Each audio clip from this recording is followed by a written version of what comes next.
అన్నవరం దేవస్థానం కొండపైకి మెట్లు ఎక్కుతున్నాం నేను, సురేష్. పట్టు బట్టల్లో, పెళ్లి ముస్తాబులో దగదగలాడిపోతున్నాం.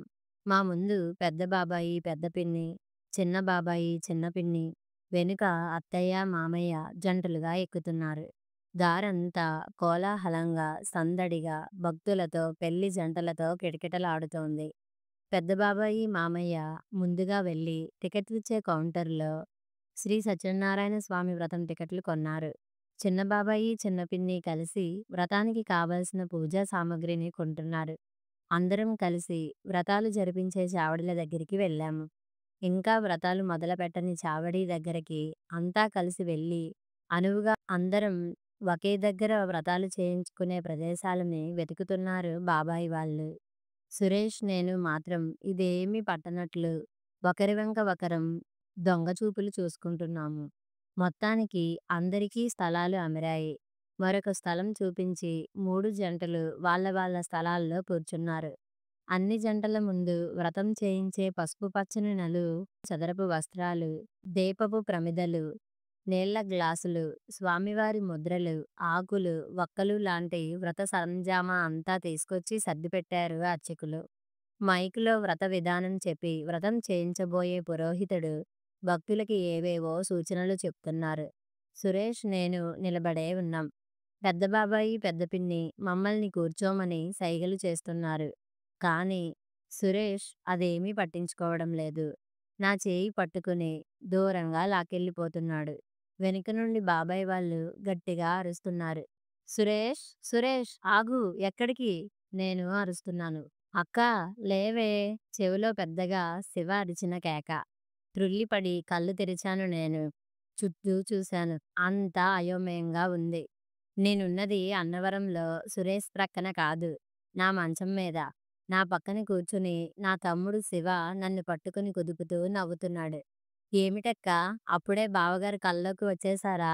నవ్వుతూ అడిగాడు శివ. అమ్మ కూడా నవ్వుతోంది లోపలి నుండి. పోరా, సిగ్గుపడుతూ కసురుకున్నాను వాడిని. అయితే ఇంతవరకు నేనున్నది కలలోనన్నమాట. ఎంత మధురమైన కల! అప్రయత్నంగా వేలికున్న నిశ్చితార్థపు ఉంగరాన్ని తడిమాను. కెంపులీనుతున్న నా బుగ్గలాగే అది కూడా తళతళలాడుతోంది. నా తలలో చిక్కుబడిన అక్షతలు మంచం మీద అక్కడక్కడా ఉన్నాయి. ఆ ముందు రోజే సురేష్‌తో నిశ్చితార్థం జరిగింది. నా వ్రేలికి ఉంగరం తొడిగిన సురేష్ చేతి స్పర్శ నాలో ఇంకా గిలిగింతలు రేపుతూనే ఉంది. సురేష్ రూపం అప్పుడే నా మదిలో ఎంత గట్టిగా ముద్రపడిపోయింది. నిన్న నిశ్చితార్థం జరిగే సమయంలో సురేష్ వాళ్ళ అమ్మగారన్నారు అన్నవరంలో నూతన దంపతుల చేత వ్రతం చేయించాలని. ఇంతలోనే నా ఆలోచనలు ఎంత ముందుకు వెళ్ళిపోయి కలలు కనే స్థాయికి ఎదిగిపోయాయి. సురేష్ బ్యాంక్ ఉద్యోగి. నిజానికి అతను నాకు అందనంత ఎత్తులో ఉన్నాడు. నా వంటి సామాన్యమైన ఆడపిల్లకి ఒక బ్యాంకు ఉద్యోగి భర్తగా రావడం నిజంగా చాలా అసాధ్యమే. చిన్న చిన్న వ్యాపారాలు చేసుకునేవాళ్ళు, ఆటో డ్రైవర్లు, ఇలా చాలా చాలా మంది వచ్చారు. నాన్న వాళ్ళల్లో ఎవరో ఒకరికి ఇచ్చి చేసేద్దాం అనుకున్నారు. ఆయన ఆర్థిక స్థితి అంతంత మాత్రమే మరి. కానీ బాబాయిలు ఊరుకోలేదు. బాబాయిల పట్టుదల వల్లే సురేష్ సంబంధం కుదిరింది. రాధని మంచి ఉద్యోగస్తుడికి ఇవ్వాలని నాన్నతో పెద్ద తగాదా పెట్టుకున్నారు. బాబాయిలిద్దరికీ నేనంటే చాలా ప్రేమ. చిన్నప్పుడు నేను ఎక్కువగా వాళ్ళ ఇళ్ళ దగ్గరే ఉండేదాన్ని. బాబాయిలిద్దరికీ ఇద్దరేసి మగపిల్లలు తప్ప ఆడపిల్లలు లేరు. ముగ్గురన్నదమ్ములకు నేనొక్కదాన్నే ఆడపిల్లనన్నమాట. 2,00,000 కట్నం, 10 తులాల బంగారం, లాంఛనాలు ఇచ్చేటట్లు ఒప్పుకొని సురేష్ సంబంధం ఖాయం చేశారు బాబాయిలు. వాళ్ళ అభిమానానికి, నా మీద వాళ్ళకున్న వాత్సల్యానికి అమ్మా, నాన్న పొంగిపోయారు. వాళ్ళు చేస్తానన్న ఆర్థిక సాయానికి నాన్న కళ్ళు ఆనందంతో చెమర్చాయి. నాకిందులో విడ్డూరం ఏమీ అనిపించలేదు. ఎందుకంటే నాన్న బాబాయిలకు ఎంతో చేశారు. దానికిది రుణం తీర్చుకోవడం అనుకుంటున్నారేమో మరి. ఎంత రుణం తీర్చుకోవడం అనుకున్నా నాన్న చేసిన దానికి ఇది చాలా తక్కువే అవుతుంది. తాతయ్య చనిపోయే నాటికి నాన్న ఒక్కరే పెద్దవారట. బాబాయిలు, అత్త చిన్నపిల్లలు. ఒక బడ్డీ కొట్టు, సోడా మిషన్ తప్ప వేరే ఆస్తులు లేని మధ్యతరగతి కుటుంబం. చదువు వదిలిపెట్టి తాతయ్య మిగిల్చిపోయిన ఆ బడ్డీ కొట్టు, సోడా మిషన్ అందిపుచ్చుకొని వాటి మీద సంసారపు బండిని నడిపించారు నాన్న. పెద్ద సంసారం, చిన్న సంపాదన. ఎన్నో కష్టాలు పడి బాబాయిలిద్దరిని ఉన్నంతలో చదివించి ఒక స్థాయికి చేర్చారు. నాన్నమ్మ పోయిన తరువాత అందరికీ వండివార్చి పెట్టేందుకన్నట్లు మరో పేదింటి పిల్ల అయిన అమ్మను పెళ్లి చేసుకున్నారట. పెద్ద బాబాయ్ స్కూల్ టీచరైతే, రెండో బాబాయ్ పోలీస్ కానిస్టేబుల్. వాళ్ళకి పెళ్ళిళ్ళు జరగడం పెద్ద కష్టం కాలేదు. అయితే అత్త పెళ్లి కోసమే చాలా కష్టపడ్డారట. ఎంత ప్రయత్నించినా అత్తని ఏ చిరుద్యోగికి కూడా ఇచ్చి పెళ్లి చేయలేకపోయారు. తనలాగే చిన్న బడ్డీ కొట్టు నడుపుకునే ఆయనకిచ్చి అతి కష్టం మీద పెళ్లి చేయగలిగారట. నాన్నకి నేను, తమ్ముడు పుట్టుకొచ్చాం. బ్రతుకు బండిని పైమెట్టుకు ఎక్కించలేకపోయినా, క్రింద మెట్టుకు జారనీయకుండా అతి జాగ్రత్తగా ఆ బడ్డీ కొట్టు మీదే సాఫీగా నడిపిస్తున్నారు నాన్న. ఇటువంటి పరిస్థితిలో ఒక బ్యాంకు ఉద్యోగితో నా పెళ్లి జరగబోవడం ఎంతో అదృష్టమే కదా! అక్కా! నీకు ఫోను పక్కింటి పాప పిలిచింది. నాకా? నాన్నకేమోలే. ఇంట్లో నేను తప్ప ఎవరూ లేరు. సురేష్ వాళ్ళింటికి వెళ్ళారు. ఊరు నుండి బాబాయిలు, అత్త అంతా వచ్చి అమ్మ, నాన్న, తమ్ముడు కలిసి వెళ్ళారు. తలుపు దగ్గరగా వేసి పక్కింటికి వెళ్ళాను. ఫోన్ పక్కన పెట్టి ఉంది. అంటే లైన్‌లో ఉన్నారన్నమాట. ఎవరండీ మీరు? మర్యాదగా అడిగాను నేను. హాయ్! నేనే గుర్తుపట్టలేదా? ఫోన్‌లో చిలిపి స్వరం. నాకేమనాలో తోచలేదు. ఎవరో గుర్తుకు రాలేదు. హలో! నేనే. ఎక్కువగా ఆలోచించకు. మీ వాళ్ళంతా మా ఇంట్లో ఉన్నారు. నువ్వు ఒక్కదానివే ఉంటావని తెలుసు. అందుకే పలకరించాలనిపించింది. ఇప్పుడు గుర్తుకు వచ్చానా నేనెవరో? ఫోన్‌లో సురేష్ ఆట పట్టించే నవ్వు. నా గొంతు, గుండె ఏకమైనట్లు ఉద్వేగంతో ఊపిరాడనట్టు అయిపోయింది. నా కళ్ళు సిగ్గు బరువుతో వాలిపోయాయి.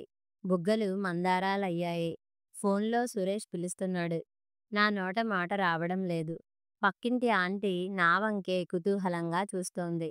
నేను టక్కున ఫోన్ పెట్టేసి ఒక్క పరుగుతో మా ఇంటికొచ్చి పడ్డాను.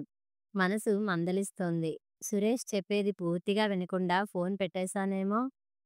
కంగారో, ఆనందమో అర్థం కాని అనిర్వచనీయమైన స్థితి నన్ను నిలవనీయడం లేదు. అమ్మ వాళ్ళు వచ్చారు. బాబాయ్ వాళ్ళు అటు నుంచి అటే వాళ్ళ వాళ్ళ ఊళ్ళకు వెళ్ళిపోయారు. అమ్మ, నాన్న సురేష్ వాళ్ళ గురించి తెగ సంబరంగా చెప్పుకుంటున్నారు. వాళ్ళ ఇల్లు, ఇంట్లో ఫర్నిచర్, వాళ్ళ మర్యాదలు, మంచితనం, వాళ్ళు పెట్టిన విందు భోజనం గురించి తలచుకొని ఆనందంగా, సంబరంగా చెప్పుకుంటూ మురిసిపోతున్నారు. నాకు పట్టబోయే అదృష్టానికి ఎంతో పరవశించిపోతున్నారు. వాళ్ళ మాటలు చాటుగా వింటున్న నాకు కాళ్ళు నిలవడం లేదు. ఆకాశంలో తేలిపోతున్నట్లుగా ఉంది. వాళ్ళు వారం 10 రోజుల్లో కట్నం డబ్బు మొత్తం సమకూర్చమంటున్నారు. మాకు ఖర్చులవి ఉంటాయి కదా! పెళ్ళికి ముందే అన్నీ సెటిల్ చేసుకుంటే బాగుంటుంది అంటున్నారు వేంకుడు గారు. నాన్న అమ్మతో అంటున్నారు. అవును మరి. ఎక్కడైనా ఇలాగే జరుగుతోంది ఈ రోజుల్లో. పెళ్ళికి ముందే ఇచ్చిపుచ్చుకోవడాలు చేస్తున్నారు. తరువాత తేడాలు రాకుండా. మరి మీ తమ్ముళ్ళేమన్నారు? అడిగింది అమ్మ. వారం రోజుల్లో సర్దుతారట. మన ఏర్పాట్లు మనల్ని చేసుకోమన్నారు. వాళ్ళిచ్చిన ధైర్యమే కదా మనకిది. మన పిల్ల అదృష్టవంతురాలు అన్నారు నాన్న. ఆ మర్నాటి నుంచి చకచకా అన్ని ఏర్పాట్లు జరిగిపోతున్నాయి. కట్నం సొమ్ము బాధ్యత పూర్తిగా బాబాయిలకి వదిలిపెట్టేసి, నాన్న తన దగ్గర ఉన్న సొమ్ము నాకు, సురేష్‌కి కొనవలసిన బట్టలు, నగలు కొనేశారు. శుభలేఖలు అచ్చుకి ఇచ్చేశారు. చాలా మందికి శుభలేఖలు కూడా పంచేశారు. దగ్గర బంధువులని ముందుగా రమ్మని ఆహ్వానించారు. అప్పుడే అత్త, అమ్మ తరపు మామయ్యలు, వాళ్ళ భార్యలు సహాయానికి వచ్చేశారు. మొత్తానికి పెళ్లి ఏర్పాట్లన్నీ పూర్తయ్యాయనిపించారు నాన్న. నేను, తమ్ముడు, నా ఫ్రెండ్స్ కొంతమంది కలిసి నా క్లాస్‌మేట్స్‌కి, తమ్ముడు క్లాస్‌మేట్స్‌కి శుభలేఖలు పంచేశాం. ఇంక కళ్యాణ గడియ కోసం నా మనసు, తనువు కోటి ఆశలతో, శతకోటి కోరికలతో ఎదురుచూస్తున్నాయి. అనిర్వచనీయమైన ఆనందానుభూతితో నా హృదయ విహంగమే అయి ఊహల ఆకాశంలో విహరిస్తోంది. కట్నం డబ్బు కోసం పెళ్లివాళ్ళు ఫోన్ చేశారు. పెళ్లికి సెలవు పెట్టి వస్తామని, ముందుగా సెలవు పెట్టడం కుదరదని బాబాయిలు ముందే చెప్పారు. అందుకని నాన్న డబ్బు కోసం బాబాయిల దగ్గరికి వెళ్లారు. వెళ్ళిన మరుసటి రోజునే తిరిగి వచ్చేశారు. ఎండన పడి వచ్చారేమో ఉస్సూరంటూ ఈజీ చైర్‌లో కూలబడ్డారు. నేను గ్లాస్‌తో మంచినీళ్లు తీసుకెళ్లి ఇచ్చాను. నీళ్లు గడగడా తాగేసి నా వంక చూశారు తదేకంగా. ఆ కళ్ళల్లో ఎందుకో నీళ్లు నీడలే కాదు కన్నీళ్లు కూడా చిప్పిల్లినట్లు అనిపించింది నాకు. ఏమిటండి వచ్చేశారు? మీ తమ్ముళ్ళని తీసుకొని అక్కడ నుంచటే పెళ్లి వాళ్ళింటికి వెళ్ళి కట్నం డబ్బు ఇచ్చి వచ్చేయలేకపోయారా? అంది అమ్మ. నాన్న నిర్జీవంగా పెదవి విరిచారు. వడదెబ్బ తిన్న పక్షి కూనలా మొహం వడలిపోయి దీనాతి దీనంగా ఉంది. ఏ మొహం పెట్టుకుని వెళ్ళమంటావు సీత? నాన్న సర్వం కోల్పోయిన వారిలా బావురమన్నారు. చటుక్కున పైమీద తుండులో మొహం దాచుకున్నారు. నేను అమ్మ కంగారు పడిపోయాం. పెరట్లో పనిచేసుకుంటున్న అత్త కూడా గబుక్కున వచ్చేసింది.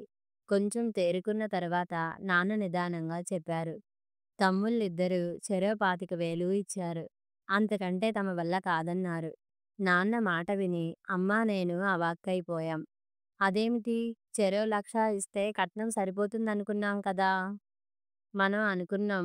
అది మన తప్పు. చెరో 1,00,000 ఇస్తామని వాళ్ళు అనలేదట. కట్నానికి సాయం చేస్తామన్నారట.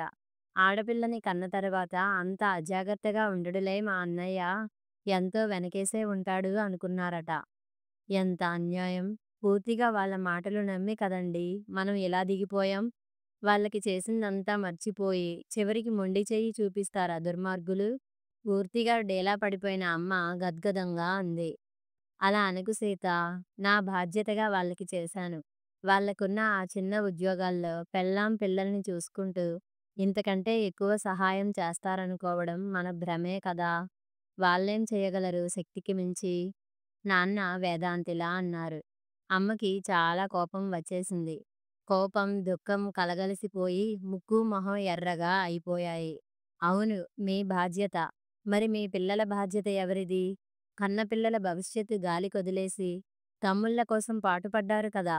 ఇప్పుడు కన్నపిల్లల్ని ఏ గంగలో దింపుతారో దింపండి. ఇప్పుడిలా పీకల మీద కత్తిలాంటి పరిస్థితి తీసుకొచ్చి తప్పుకుంటారా వెధవలు? ఏదైనా విషం మృంగి ఇంటిల్లిపాది చావడం తప్ప ఇంకేం మార్గం కనిపించడం లేదు. ముక్కు చీదుతూ లోపలికెళ్ళిపోయింది విసురుగా అమ్మ. నా ఆకాశ హార్మ్యం, కలల సౌధం ఒక్కసారిగా కుప్పకూలిపోయి నేలమట్టమైపోయాయి. అంతవరకు ఉన్న మా ఇంటిల్లిపాది ఆనందం, ఉత్సాహం ఒక్కసారిగా పాల పొంగుపై నీళ్లు చిలకరించినట్లుగా చప్పబడిపోయాయి. బాబాయిల నిజస్వరూపం, అసలు నైజం తెలిసి నా గుండె మండిపోతుంది.